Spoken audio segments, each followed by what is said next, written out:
Don't hit the car. Hello, y'all. I wanted to do a YouTube video today about how I feel like I've evolved as a human being. So I'm going to talk about a bunch of stuff today. And right now I'm on the way to feed the birds as I do, because I really have been liking starting my day like that. It's just like really, I don't know, it's helped me a lot. And if you're wondering like why I'm doing daily vlogs, I started doing daily vlogs about 2 weeks ago because I want to somehow figure out a way to move my mom back home to Canada. If you don't know, she lives in Ecuador because she can't afford to live here in retirement. Also, if you're new here, welcome to Autism Pump YouTube, y'all, where we discuss my experiences with autism, mental health, addiction recovery, and becoming a baby bodybuilder. I'ma keep winning, winning. I'ma keep winning, winning. I'ma keep winning, winning. You can try to save yourself, but you only gon' play yourself. You can try to save yourself, but you only gon' play yourself. You can try to save yourself, but you only gon' play yourself. You can try to save yourself. I don't know, like the changes that I've noticed in the past year in myself have been like wild. Because if you guys are like new to this channel, I've been dealing with mental health issues for the past 20 years. It first presented as like OCD when I was really young, like we're talking like 9 years old. And as I have like progressed through life, it's so bright. I've been dealing with anxiety and an eating disorder and borderline personality disorder and ADHD and major depressive disorder. And all of those things have been really difficult. And then a few years ago, I found out that I was autistic, which in retrospect, it made a lot of sense, but I digress. So all of those things are a lot to deal with, obviously. Fuck. You know, for the first few years of sobriety, I would have like BPD, really insane BPD episodes. And I was suicidal for about a good 10 years during the time I was doing drugs and then after into sobriety. And that has shifted a lot. And there are still days where I do feel like that, but it's not every single day, which is a really nice change of pace. And one thing too that's really cool is that like, so I've been single for almost like in June, it'll be 3 years, which is a long ass time. Usually I take like a year or two between relationships to take time to like try to heal or like recover from the trauma. Something different happened this time where I took a lot of time to heal from it, but I also have been like at a point where I'm recognizing my value and recognizing my ability, I guess, to succeed a lot more without being in a relationship. Because even if I had the perfect fucking partner, I tend to like give myself so fully to my partners that I lose myself in the process. And every single time that I've had a partner, I've stopped going to the gym. Every single time I've had a partner, well, they've all been abusive, so like that's probably why. But I wasn't able to like work successfully. Like I've always ended up having to like leave my job because I was so stressed. But that's what happens when you're being raped for months on end, or abused, but anyway, it's fine. But I'm no longer like willing to just settle for some Ottawa man that fishes, you know, that I can lift heavier than, like, you know, and women scare me. Like, I don't really know, but that's besides the point. Like, it doesn't matter who it is. I'm just like not really interested in being in a relationship. And it would be nice because I like having sex and I like having a partner, but also in order for me to be like successful in doing this and doing what I'm doing, I need to give myself so fully to it, like 110%. And that leaves no room for other people. And that's fine. Like, I've realized that I can only give myself like so much of myself and extend so much of myself in the way that I guess like I used to. I don't know. I've had to like let people go from my life that were taking too much of my energy. And I don't think that that's a bad thing. I think it was like, I think that as I've progressed through life, I've learned that I need to be more selfish.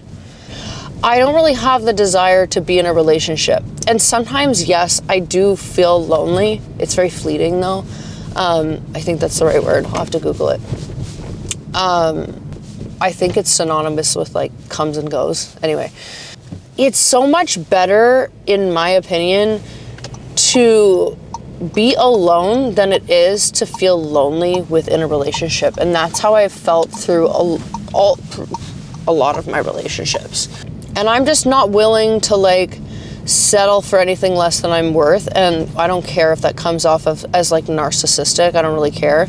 But like, in order for me to like actually have another partner, there would have to be so many things right. Like, I have such a long list now, but I'm also just not interested in it. Like, I am interested in doing what I need to do in order to be successful and going for my goals.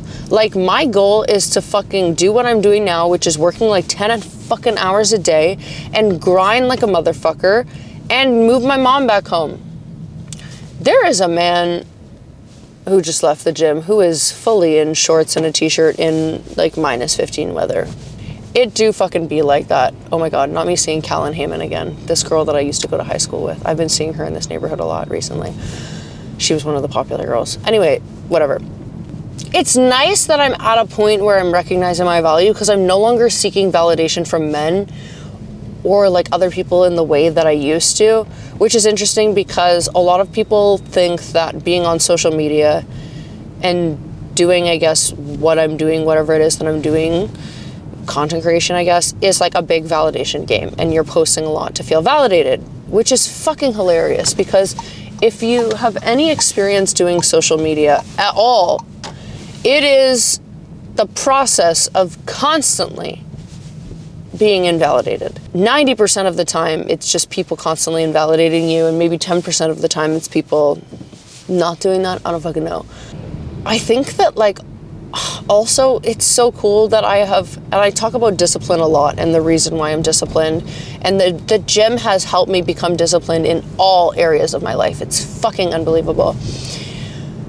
And that has just like changed everything for me. I talk about like how making my bed has changed my life, and it truly fucking has. And it's like all these little small habits over time that like stack. You know what I mean? I had such a hard time taking like my vitamins and my supplements, and now it's just like second nature. When I'm making breakfast, that's when I have to take it. Like, even when I was like sick as fuck and dying and like just really depressed during the Christmas season, I still made it to the gym 5 times a week. Except for when I was sick, I took like 10 days off because it was really rude of me to get other people sick. But like, that's the one thing that like discipline wise, I will still do no matter what, which is fucking lit, because it's one of the hardest things for people to do. Another thing too that I realized that was like really holding me back during the time when I was super depressed for the past couple months, and as I say this, I've gone through years of being depressed, but there was like a specific time right before and during the Christmas season where I was like really not doing well, is like I would wake up and I would keep my blinds shut all day. The power of light is very fucking good, and like, you need to open your blinds, girly pop. If you are depressed, you need to fucking open the window, open the curtains. Like, you need to be in light. You need to experience sunlight. I don't know. This is such a fucking weird video. I just never thought I'd get to this point. Like, I'm also, you know, in the process of repairing my relationship with food and with my body. And like, that looks like a lot of different things for me. But even when I'm in a position like last night where I was like, oh, I'm gonna binge, like, it really wasn't that big of a deal. And when I say binge, like, I've had the tendency to do like, you know, 3,000 calories in like 15 minutes. You know, it's very destructive. I don't know, I'm like starting to recognize hunger cues and like starting to remember why I'm doing what I'm doing, and if what I'm doing in the short term is going to like help me to like the long-term goals. And for the first time, my actions are actually aligning with my goals, which is cool. And like, I don't know, I just never thought I would fucking get to where I am today. Like, as someone who has struggled so much, and I'm experiencing like this insane fucking gratitude when I wake up in the morning, which is kind of fucking unprecedented. It's also interesting because I carry my body very differently. And what I mean by that is, like, when I'm in the gym or like when I'm going out and stuff like that, like I used to, and I think that as women, we have the tendency to suck in our stomachs constantly. And I know how to like suck in my stomach in a very specific way to like make my waist smaller, because a lot of people, when they suck in their stomach, they like flare their ribs. But because I modeled, like, I know how to just like suck in my stomach but also push my ribs in to like give the illusion of a smaller waist. And when I first joined my gym, and just gyms in general all the time, and just out of gyms, I would like constantly suck in my stomach. I don't know, it's just not the vibe. And now I'm at a point where I'm quite heavy for me, and when I'm at the gym, I am just like fully fucking stomach out, like no care in the world, not sucking in, because like it doesn't matter. And like, I'm learning to love my body. And I had a moment yesterday where I'm feeling like I'm in my luteal phase and I'm very bloated, and I've been eating a little bit more, because originally I wanted to do a recomp that was fat loss focused, so in a slight deficit, but I've been having little tasty treats and I'm in a slight surplus, and I'm putting on weight slowly but surely, and that's okay. And I was like, I'm noticing that my self-talk is also very different. Like, I'm trying to get into the habit of like rewiring my brain. And I made a video about this on Instagram yesterday, where I was like in the mirror in my bathroom, and I was saying to myself, oh my God, like I'm so bloated, like I look big, like I look fat, you know, I have extra fat on my body. And it's just like, and then I was like, no, I'm actually a bad bitch. And in order to do bodybuilding, you have to be uncomfortable. You have to put on some fat in order to build muscle. Like, it's also not the end of the world if I have extra fat on my body. Like, it's really not. It doesn't matter. And it's in the pursuit of like a long-term goal. And the thing is that a lot of people don't understand, especially people who are not in the bodybuilding industry, is that like, in order to grow, you have to be willing to put on mass. And there's nothing wrong with that, because a lot of people are seeing these like very, very fit people on Instagram who are lean all the time. A lot of people also who are on steroids. So many more people are on steroids than you fucking think. Girls especially. Like, it's fucking wild. Anyway, I've just realized that like not everybody has to understand why I'm doing what I'm doing. As long as I get it and it's in the pursuit of like my goal, it's aligned with my morals and my value system, then like fuck everybody else. It literally doesn't matter. Like, people don't have to get it, and I don't have to like explain myself to people all the time. And I had something happen last night with a friend of mine where I deadlifted like 231 pounds, and I was so fucking proud. And I had a moment where I was like, I just felt so sad, because I felt like I always celebrated my friend's lifts, but she didn't really kind of celebrate mine.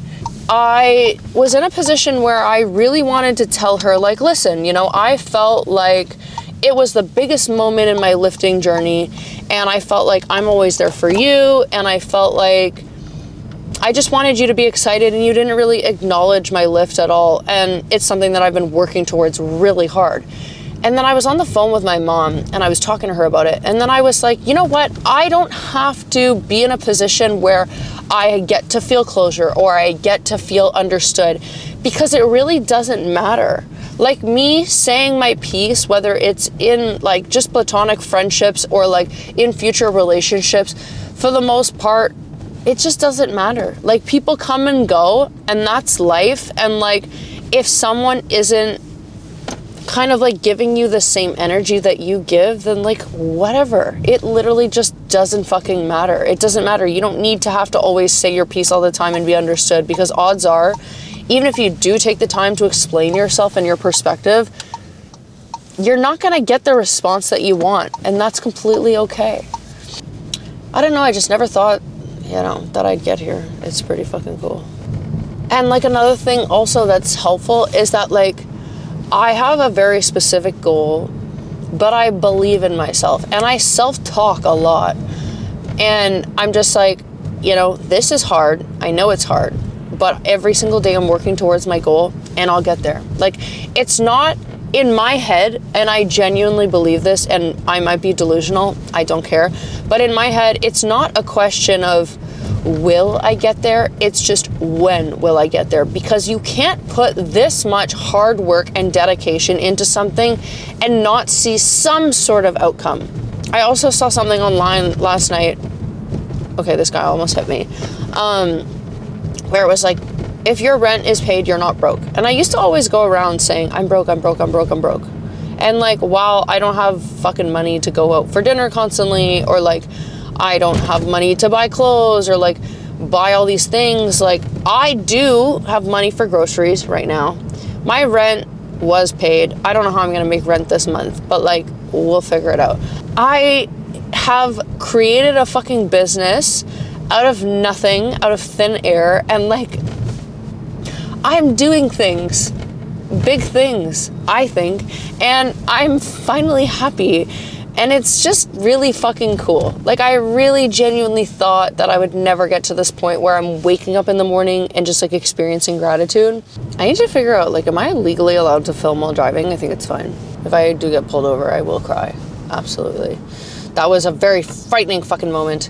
I don't see any cops though coming my way, thankfully. Yeah, well, I don't know, it's weird after so long of being depressed and feeling like I didn't have direction to just wake up and just like feel insane gratitude. It's such a beautiful thing. And when I have bad days now, or like bad, I guess, like episodes, like whether it's like BPD or like autistic meltdowns or shutdowns or whatever, like I feel like I have the ability to a degree, talk myself down and like come out of it and go back into self, which is nice because it's just really hard to go through like lots of insane mood changes. Not me burping right now. I don't really know, like, I realized that this video was all over the place, and I'm sorry for that. I mean, I am fucking ADHD, and if you're watching this, I don't know, you're watching it because for some reason you like me and you fuck with me, and like, I just like genuinely appreciate the fuck out of you for supporting me and for watching these videos. Yeah, I mean, I think that's it. If you want to give me fan behavior and you want to help me towards this goal, because I still have like 2,500 watch hours before I even get monetized on YouTube, or even if you are monetized, I think like for 1,000 views or 1,000 watch hours, you get $5. So anyway, it's a grind as fuck. So if you like me and you fuck with me, and you want to figure out how to support me, if you could like, share, comment, subscribe. If you really fuck with me hardcore and you want to help, if you could just like play one of my playlists like on here, like the daily vlogs or like the 10 years in bed, but like mute it, just play it while you're sleeping. If you fucking hated this, fair, and send it to somebody that you also hate to spite them, because fuck them. And I guess that's it. We're gonna head into the forest now. I'm gonna go feed the birds. I'm gonna go home. I have to edit this video, edit another video, film another video, create a client package, go to the gym, hit my macros, and prepare for client check-ins tomorrow. It's a lot. It's gonna be a long day. But you know what? I am living the fucking dream. Really. And yeah, I don't know. I guess that's it. I think that's it. Anyway, I hope everybody has a fucking lit-ass day, and I love you all so much, and thank you so much for watching, and YouTube done. Slay.